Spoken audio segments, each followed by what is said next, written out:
Bonjour à toutes et à tous et bienvenue dans ce nouvel épisode du Mercurien. Alors aujourd'hui, ça va être un peu différent. On va toujours être sur un thème d'astrologie, mais j'aimerais proposer peut-être un moment de réflexion, un moment un peu plus calme pour poser des mots sur une notion souvent mal comprise et je l'entends tout le temps, surtout en consultation, où on me pose plein de questions là-dessus, c'est le karma. Alors, le karma, ce mot, on l'entend un peu partout. Il est devenu hyper familier dans toutes les conversations, même dans les jeux de mots chez les jeunes, etc. Pourtant, il est rarement compris, en tout cas dans toute sa profondeur. Parce que, on l'associe parfois à une punition, un retour de bâton, une sorte de justice cosmique, voilà. Mais en réalité, le karma, ce n'est pas une punition, c'est pas non plus une fatalité, c'est autre chose. C'est quelque chose de beaucoup plus fin, de plus juste. Et aujourd'hui, dans ce podcast, je vais tenter de vous transmettre réellement sa définition et son sens. Alors, la première chose à comprendre, c'est que la vie n'est pas simplement une succession d'événements. C'est pas un hasard ni un déroulement aléatoire de choses plus ou moins agréables. Voilà, la vie, en réalité, c'est un champ d'expérience. Voilà, c'est un champ d'expérimentation, un espace dans lequel on va tous venir vivre, ressentir, traverser des événements pour grandir. Voilà, ça, c'est vraiment pour moi la définition de la vie au sens, en tout cas, d'astrologie karmique. Alors, au fil du temps, nous allons être amenés à faire des choix, à agir, à parler, à décider. Et dans toutes ces actions, nous allons interagir constamment avec les autres. Alors, évidemment, il va arriver inévitablement que nous blessions notre prochain, hein, les personnes avec qui nous allons interagir. Parfois, c'est sans le vouloir, parfois même c'est pensant bien faire, et parfois, ce sera peut-être en le voulant un petit peu. Bon, voilà, ça c'est humain, il n'y a pas de souci, on l'a tous fait. Là n'est pas le problème, mais c'est important de définir ça pour comprendre la notion de karma. Alors, parfois, un mot, une décision, un comportement, ça va suffire parfois pour provoquer une douleur chez quelqu'un. Cette douleur, cette perturbation, en tout cas, allez, je dirais l'équilibre d'une relation ou d'une situation, va laisser une trace. Alors, c'est pas une trace visible comme ça tout de suite. Ça peut paraître anodin. On peut même, en tout cas, la personne qui l'a créé ne va peut-être pas même se poser la question tout de suite, même peut-être jamais. Mais ça peut laisser une trace réelle, une trace qui peut même être du coup énergétique. Et c'est là que va intervenir cette notion de karma. En réalité, on pourrait imaginer le karma comme une espèce de disque dur. C'est une mémoire, mais qui serait vivante, hein, on va essayer d'imaginer ça comme ça. Euh, et qui va stocker donc toutes ces petites traces un peu invisibles que nous allons créer tout au long de notre vie. Euh, et qui va à un moment donné ressurgir. Alors, donc comme je l'ai dit au début du podcast, donc c'est pas une punition divine, hein, ou un mécanisme de rétribution par rapport à ce qu'on quelqu'un a vécu ou ce que quelqu'un a subi. C'est une mémoire, donc comme je l'ai dit, c'est une mémoire de ce qui a à un moment donné été déséquilibré, on va dire ça comme ça. Parole injuste, absence, une fuite, une action, allez, on va dire intéressée, et qui peut amener à blesser quelqu'un. Tout ce qui laisse une blessure non reconnue, une injustice qui n'est pas réparée, s'inscrit donc dans cette fameuse mémoire qu'on va appeler karmique. Et c'est ce qui n'a pas été compris ou rééquilibré qui, au final, revient. Alors, pas forcément de la même façon que l'on l'a émise ou que l'on l'a fait subir à l'autre, ni avec les mêmes personnes, mais dans une forme qui appelle une certaine prise de conscience. hein, voilà, c'est le but. Le karma, comme je le dis, je l'ai dit, je vais le répéter tout le temps, c'est pas là pour punir, il est là pour nous aider à comprendre ce que l'on a fait. Et lorsque l'on a fait cela, on n'est pas toujours en train de se dire, ouah, qu'est-ce que j'ai fait, etc. Parfois, c'est inconscient. Mais le karma, lui, va venir, attention, il va venir nous dire, voilà, ce jour-là, tu as fait ceci, tu as fait cela, et voilà. Alors, on va pas se dire, ah oui, c'est vrai, cette fois-là, j'ai fait ça. Non, parce que ça ne va peut-être même pas se réaliser dans cette vie-ci, mais c'est quelque chose toujours que l'on aura fait et qui va nous revenir comme un peu comme un boomerang. Alors, il vient créer une nouvelle opportunité d'apprendre aussi, d'agir autrement par la suite et de se transformer évidemment intérieurement. C'est le but, hein. Alors, bah, évidemment, une fois que tout cela se met en place, il va y avoir comme une espèce de chemin de réparation.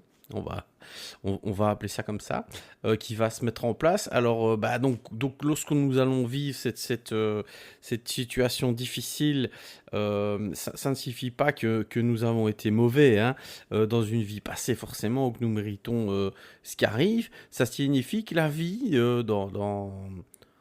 allez, on veut dire dans sa sagesse, voilà, nous propose une expérience qui va nous permettre de le comprendre et qui va au final être révélatrice. Donc quelque chose qui vient toucher un peu encore plus, peut-être plus fragile ou inconscient, ou quelque chose qui demande à être regardé vraiment en face. Alors, ben, lorsqu'on va reconnaître ça, lorsque nous cessons en fait un peu allez, de nous défendre, de nous mettre derrière nos oui, mais voilà, c'est parce que si, parce que ça, parce qu'il y a toujours un moment où on va se retrouver un peu seul par rapport à nos actes. C'est là, c'est dans ces moments-là qu'on est tout seul, souvent, hein, parce que notre ego nous empêche de faire ça devant les autres. C'est quand on est seul et qu'on se pose la vraie réflexion que le karma peut vraiment se transformer et nous transformer. Alors il n'est pas figé, il va évoluer dès l'instant où nous évoluons nous-mêmes en fait, hein. Donc il va évoluer avec nous en fonction de comment on réagit par rapport à ces expériences qui nous imposent. Et dès que nous agissons avec plus de conscience, dès que nous décidons de faire autrement, bah, nous transformons cette énergie karmique. Et alors du coup, bah, voilà, on n'est plus dans la répétition, là, on entre dans une forme d'évolution. Et c'est ça qui est important de comprendre. Alors, bon, là, on peut aborder un peu une notion un peu différente, enfin pas différente, mais un peu plus cosmique, je vais dire. Donc, c'est qu'une vie est choisie avec sens. Donc, c'est une perspective, enfin, c'est cette perspective qui va supposer que quelque chose est encore plus profond. C'est cette vie que nous vivons, de toute façon, n'est pas un hasard, hein. Donc, comme je l'ai dit tout au début, je pense l'avoir dit, elle a été choisie. Donc, par nous-mêmes, évidemment, à un niveau de conscience beaucoup plus élevé, avant l'incarnation. Bon, ça y est, voilà, j'ai dit le mot. J'ai dit le mot, voilà. Donc, ici, on est clairement sur une notion d'incarnation. Nous avons accepté certaines expériences, certains défis, certains liens. Non pas pour venir souffrir, mais pour vraiment apprendre. Donc nous sommes venus ici pour traverser des émotions humaines hyper intenses, que ce soit la joie, la tristesse, la colère, la peur, voilà, les plaisirs, l'abandon, l'amour évidemment. Voilà, donc ça, ce sont précisément ces expériences parfois qui vont être hyper inconfortables, voire douloureuses, qui nous poussent à aller plus loin je vais dire que juste le ressenti de base, je vais dire ça comme ça. Donc elle nous invite à aller en réalité vers nous-mêmes, à nous découvrir nous-mêmes. Alors évidemment, bah, c'est là que je vais peut-être aborder une notion un peu plus psychologique. Voilà, c'est l'individuation. Donc c'est ce chemin intérieur, cette progression à travers les expériences dont j'ai parlé, les compréhensions et les prises de conscience que le karma va nous obliger à avoir, qui vont amener un processus hyper essentiel dont on parle souvent en astrologie, c'est l'individuation. C'est en fait c'est le fait de devenir profondément soi-même. Voilà, ça peut paraître un peu spécial comme ça quand on le dit. Qu'est-ce que ça veut dire devenir profondément soi-même ? D'abord, c'est se libérer un peu des rôles qui ont été imposés. Donc, par nos parents, par l'éducation, etc. C'est cesser de vivre à travers des attentes que les autres ont mis par rapport à nous. Les blessures aussi qu'on a eues dans le passé. C'est vraiment oser être pleinement qui l'on est dans sa... dans son essence, quoi. Voilà. Alors, c'est pas un processus qui se fait d'un coup, hein. C'est vraiment un peu comme si vous prenez, je ne sais pas moi, un objet dans lequel il y aurait de l'or. On va imaginer que l'or, c'est vous au sens le plus profond qu'il puisse être, et on va jeter cet objet dans le feu. Euh, il va brûler, et il ne va rester en réalité que l'or, que vous-même. C'est un peu ça l'individuation, c'est se libérer de tous les schémas qui viennent autour de vous, comment vous êtes réellement. Ça part souvent d'éducation, c'est l'éducation des parents, etc. Je dis pas elle n'est pas essentielle, mais je veux dire, quand vous vous en serez libéré, que vous aurez appris à penser par vous-même, vous serez libéré des attentes de vos parents, de ce qu'ils vous ont inculqué parfois de manière un peu forcée, etc. Quand vous serez libéré de tout ça, des pensées des autres, du regard des autres, vous aurez une version de vous-même qui est devenue beaucoup plus pure. Et là, vous pourrez vraiment vous dire, là, je pense comment je suis. Je pense et j'agis comment je suis moi. Et ça, c'est réellement la définition de ce qu'est l'individuation. Alors, donc chaque karma qui va être assimilé, hein, donc compris, donc chaque acte qui va être réparé, chaque choix aligné, nous rapproche donc de cet état d'individuation. Et à mesure que nous nous rapprochons de nous-mêmes, en fait, on se libère. Ok. Bon, je prends une notion euh, un peu plus spirituel, mais voilà, c'est quand même le but aussi de bien comprendre tout. Alors, c'est pas parce que tout devient facile, hein, je veux dire, c'est parce qu'en fait, nous ne sommes plus à côté du chemin. On est sur le bon, on marche en accord avec ce que nous sommes vraiment. Voilà, c'est pour ça. Voilà.